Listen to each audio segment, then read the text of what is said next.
নমস্কাৰ বন্ধুসকল, আপোনালোকে চাই আছে চেনেল অপএছটি।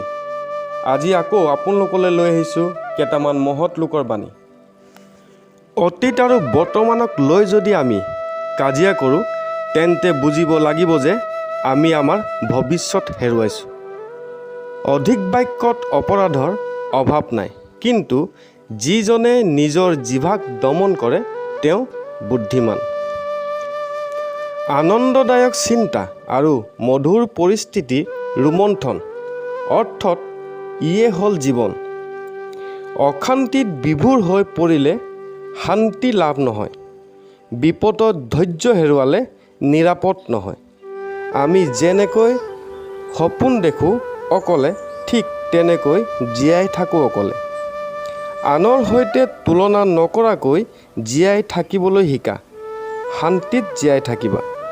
আমি চৰাইৰ দৰে আকাশত উৰিবলৈ শিকিছোঁ, মাছৰ দৰে পানীত সাঁতুৰিবলৈ শিকিছোঁ, কিন্তু পৃথিৱীত মানুহৰ দৰে জীয়াই থাকিবলৈ শিকা নাই।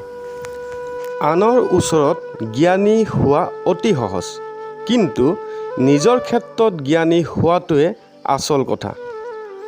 আন এজনক আপুনি দিব পৰা আটাইতকৈ মহান উপহাৰটো হ'ল আপুনি তেওঁক দিয়া মনোযোগ। 100জন শিক্ষকে কৰিব নোৱাৰা কাম এটা এগৰাকী আদৰ্শ মাতৃয়ে অকলে কৰিব পাৰে।